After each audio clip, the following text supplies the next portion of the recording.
तो जयराम महतो यहाँ पे एक बार आते हैं, आधा घंटा इन लोग के साथ बैठते, सिर्फ आधा घंटा बैठने से और चेहरा चमकाने से क्या ये लोग का सॉल्यूशन हो जाएगा?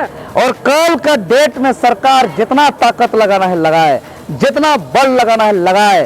कल सभी सहायक पुलिस कर्मियों को एक भी आंच आने से पहले अगर हजारों पुलिसिया लाठी अगर सहना पड़े तो इस वदन पे देवेंद्र नाथ महतो सहेगा।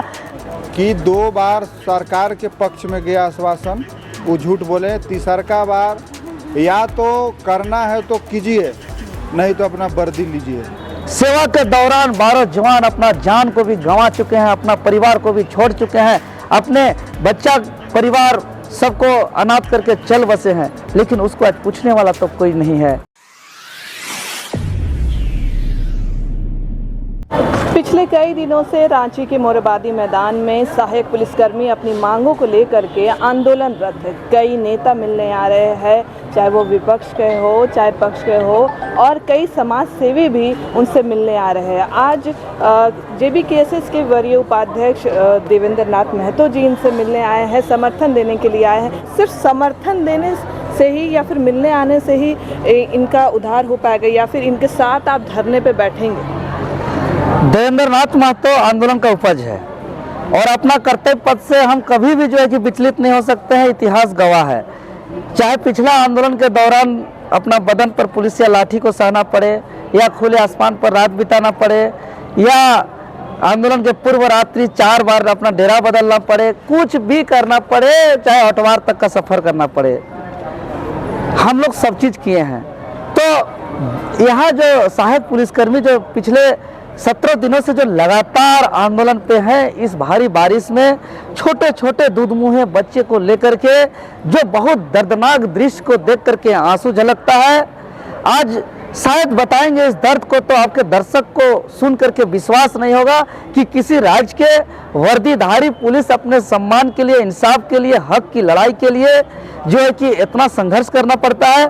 आपको मालूम होगा इन लोग का दर्द कि पिछले 7 सालों से जो झारखंड प्रदेश जो एक नक्सली प्रभावित क्षेत्र की दृष्टि से देखा जाता है, उसमें से सबसे ज़्यादा नक्सली प्रभावित क्षेत्र जो 12 जिला झारखंड प्रदेश का, जो मुख्य रूप से खूंटी, गुमला, सिमडेगा, लोहरदगा, सिंहभूम, चाईबासा, पलामू, चतरा, गढ़वा, अन्य जो ये जिला हैं, यहाँ दिन हो या रात हो, आंधी हो या तूफान हो, ठंडा हो या वर्षा हो, हर चीज को सामना करते हुए अपना जान को जोखिम में डालते हुए जो कि सेवा दिए हैं। सेवा के दौरान 12 जवान अपना जान को भी गंवा चुके हैं, अपना परिवार को भी छोड़ चुके हैं, अपने बच्चा परिवार सबको अनाथ करके चल बसे हैं, लेकिन उसको आज पूछने वाला तो कोई नहीं है। जो 7 साल पहले जो एक छोटा मोटा रकम दे करके जो इनका काम शुरुआत किया गया था, आज 7 सालों में 7 पैसा का बढ़ोतरी नहीं किया गया है। जबकि महंगाई की बात करें तो 70% से भी ज़्यादा बढ़ोतरी हो चुका है। इन 7 सालों में कई बार विधायक, सांसद, माननीय लोग अपना वेतन बढ़ा चुके हैं। लगभग 7 साल इन लोगों को काम करते हुए हो गए। 2 बार इन लोग आंदोलन कर लिया, आज तीसरी बार अब ये लोग आंदोलन कर रहे हैं। अब आप भी नेता बन चुके हैं, छात्र नेता, सब नेता की ओर आप जा रहे हैं। तो जयराम महतो यहाँ पे एक बार आते हैं, आधा घंटा इन लोग के साथ बैठते, सिर्फ आधा घंटा बैठने से और चेहरा चमकाने से क्या ये लोग का सॉल्यूशन हो जाएगा? आप लोग ऐसा समझते हैं सिर्फ आप लोग अपना चेहरा चमका रहे हैं, या फिर इन लोग के मदद के लिए आप लोग पहुंच रहे हैं? वही हम आने ही वाले थे इस बात पर, और पुनः आपके चैनल के माध्यम से हम घोषणा भी करते हैं कि सिर्फ हम यहाँ नैतिक समर्थन देने नहीं आए हैं, सिर्फ मीडिया बाइट दे करके लोगों तक अपना बात पहुँचाने के लिए नहीं आए हैं। ज़्यादा दिन का भी वक्त न लेते हुए कल यानी 19 जुलाई 2024 को यही ऐतिहासिक मोरहाबादी मैदान से मुख्यमंत्री आवास के लिए कूच करेंगे, और कल का दिन में सशरीर उपस्थित होकर के, और कल का डेट में सरकार जितना ताकत लगाना है लगाए, जितना बल लगाना है लगाए, जितना कैनन, आंसू कैनन, वाटर कैनन, जो भी ताकत लगाना है लगाए। कल सभी सहायक पुलिस कर्मियों को एक भी आंच आने से पहले अगर हजारों पुलिसिया लाठी अगर सहना पड़े तो इस वदन पे देवेंद्र नाथ महतो सहेगा। आंसू गोला भी खाना पड़े, बंदूक का गोली भी खाना पड़े या शहीद भी होकर मिट्टी में भी मिलना पड़े, तो कल देवेंद्र नाथ महतो तैयार है। और कल मुख्यमंत्री आवास तक पहुंचने के लिए धरती का कोई ताकत नहीं रोक सकता है। कल हर हाल में हम लोग मुख्यमंत्री आवास पहुंचेंगे और कल का कल फैसला होगा कि मुख्यमंत्री महोदय, आप बिना कुर्सी का एक दिन रह नहीं सकते हैं। आप अपना वेतन बढ़ोतरी लगातार कर रहे हैं, लेकिन यहाँ जो पुलिसकर्मी है जो कार्यरत है, देखिए चाईबासा में पिछला 1 महीना से वेतन भी नहीं मिला। आंदोलन को मजबूत करने के लिए और भी लोग आएंगे, यहाँ पहुंचेंगे क्या? इस जयराम महतो और साथ साथ JBKSS के कई कार्यकर्ता भी लाठी खाते हुए नजर आएंगे? जी, मैं आपके चैनल के माध्यम से राज्य झारखंड प्रदेश के तमाम आम आवाम को, किसान मजदूर को, आदिवासी मूलवासी छात्र नौजवान को हम अपील करते हैं, चूँकि यह लड़ाई महज सहायक पुलिसकर्मियों की हक की लड़ाई की दृष्टि से ना देखा जाए। यह लड़ाई राज्य के युवाओं को इस्तेमाल किया जा रहा है। यह लड़ाई जो है कि जो राज्य के युवाओं के साथ जो धोखा हो रहा है, जो अत्याचार शोषण जुर्म हो रहा है, उसके खिलाफ यह लड़ाई है। तो सभी कोई कल आए और कल चट्टानी एकता का परिचय दें और सहायक पुलिसकर्मियों की हक का कल फैसला हो, कल निर्णय हो और इन लोग को अन्य राज्य की भांति इन लोग को समायोजन किया जाए और इन लोग को अस्थायी किया जाए, सभी मांगों को पूरा किया जाए। हम यही डिमांड करते हैं। हम बात कर रहे थे देवेंद्र नाथ महतो से, साथ में अभी हमारे साथ सहायक पुलिसकर्मी भी हैं, उनसे बात करेंगे। 2 बार आप लोग आंदोलन कर चुके, तीसरी बार आंदोलन है।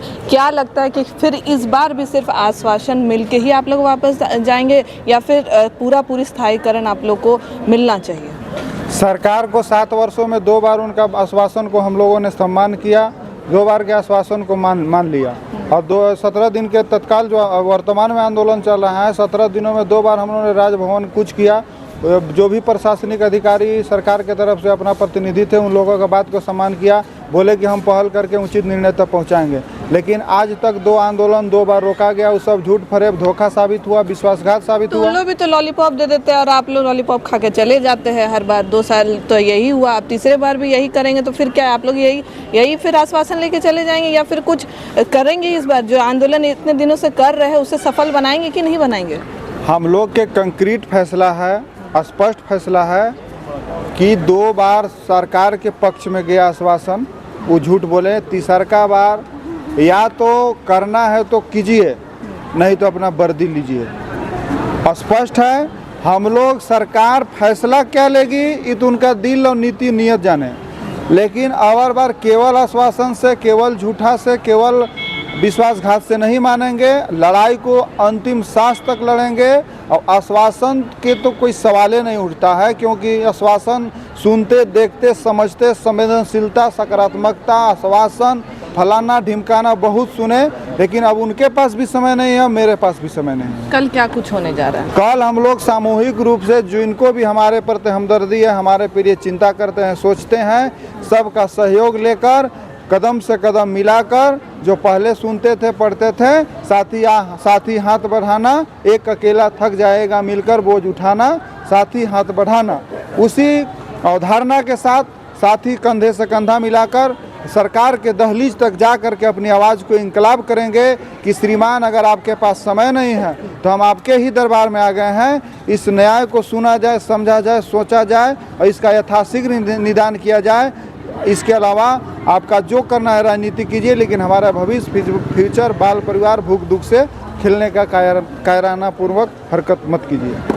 अच्छा, कई लोग ऐसे हैं, सहायक पुलिसकर्मी हैं, जो जिनकी शादियां जो है इस आंदोलन से टूट गई है, क्या कुछ मामला है? देखिए, स्वाभाविक है कि समाज में एक भौतिक सुख का अवधारणा बहुत तेज़ी से विकसित कर रहा है, एक सुविधा भोगी समाज बनते जा रहा है, एक विभिन्न तरह के संसाधन युक्त समाज बनते रहा। हर पिता चाहता है कि बेटी को एक भौतिक सुख मिले, एक सुविधा सुख मिले, जो कि एक बेहतर जीवन, एक स्टैंडर्ड जीवन यापन कर सके। तो इस बात को कटु सत्य है, झुठलाया नहीं जा सकता है। लेकिन जो अभी वर्तमान परिस्थितियां हैं, किसी भी पत्नी हो या बेटी हो, उसको रखने के लिए या देने के लिए एक योग्य लड़का के साथ, एक योग्य परिवार के साथ योग आय भी देखा जाता है, ताकि हमारे बेटी या बहू या बहन या 60 साल या 70 साल जो भी उनका जीवन काल हो, एक सुचारू रूप से जीवन यापन कर सके। उस अवधारणा में हम लोग का जो आर्थिक स्थिति है उसमें हम लोग का बहुत वीकनेस है, कम है, छोटा अमाउंट है, जिसके चलते कोई भी पिता अपना बेटी को देने से पहले हमारा आर्थिक स्थिति सुनता है तो हिचकता है, वंचित बचता है। इसके चलते वो बेटी देने से बचता है और शादी से वंचित हो जाता है सहायक पुलिसकर्मी। अच्छा, एक आखिरी सवाल है। मुख्यमंत्री अभी तो दरवाज़ा खोले है, बोलते हैं कि आप लोग को धरना देने का ज़रूरत नहीं है, सामने आकर के बात करें। इस पे क्या बोलेंगे? अगर कल आप लोग घेराव करते हैं तो उनके वक्तव्य पे इस पे क्या जवाब देंगे? 4-4.5 वर्ष से सकारात्मकता, संवेदनशीलता और दरवाज़ा खुला है, सुनते सुनते पक गए हैं। इसी कड़ी में 11 या 12 जुलाई के हमारा प्रतिनिधि गए थे वहाँ, जनता दरबार जो लगा रहे हैं। तो बात रखे कि श्रीमती हम लोग सहायक पुलिसकर्मी हैं सर से जो हम लोग का मांग संबंधित विषय है उसमें आप बोले थे कि हम सकारात्मक है, उसी उद्देश्य से आए हैं। तो अच्छा ठीक है, तुम लोग के तो बोले ना काम हो रहा है, सचिव साहब से बात करवाए थे ना, तो हाँ सर, तो उसमें कुछ नहीं स्पष्टता हुआ, बोले कि मंत्रिमंडल विस्तार के बाद काम होगा। तो क्या काम होगा, किस बिंदु पर काम होगा, कुछ स्पष्टता नहीं है। उनके द्वारा ये भी बोला गया कि आपका काम हो रहा है। इस बस मूल पॉइंट यही सुनने के मूल है, काम हो रहा है। तो सब विभाग में जा रहे हैं, कहीं कुछ नहीं है। बंदा डारेल के मैम के पास गए, सीएम सर के पास गए, सेक्रेटरी साहब के पास गए, तो सरकार सकारात्मक है, पॉजिटिव है, संवेदनशील है। किस बिंदु पर है, क्या देना चाहती है, क्या सोच रही है, क्या पेन पेपर पर वो कर रही है, इसका कोई ऑथेंटिक स्पष्टता नहीं है। तो एक दिग्भ्रमित, असमंजस और भ्रम का स्थिति उत्पन्न करके समाज में समाज के भावनाओं को अपने पक्ष में करने का प्रयास और इंटरनली हमारे साथ इग्नोर और असंवेदनशीलता का परिचय दे रहे हैं। आप देख सकते हैं ये जो सहायक पुलिसकर्मी है लगभग 17 दिनों से यहाँ आंदोलनरत है अपनी मांगों को लेकर के, चाहे वो स्थायीकरण की मांग हो या वेतन बढ़ाने की मांग हो। मुख्यमंत्री कहते हैं कि हमसे आकर बात करें, धरना ना दे, लेकिन कोई रास्ता नहीं दिखाते, सिर्फ आश्वासन दे करके उन्हें लौटा देते हैं। और अब कल जो है ये लोग मुख्यमंत्री आवास का घेराव करने जा रहे हैं। साथ ही JBKSS के वरीय उपाध्यक्ष देवेंद्र नाथ महतो भी रहेंगे, कई कार्यकर्ता भी रहेंगे। अब कल देखने वाली बात होगी कि इनका जो आंदोलन है वो क्या रूप लेता है। फिलहाल इस खबर में इतना ही है। बने रहिए द न्यूज़ झारखंड के साथ।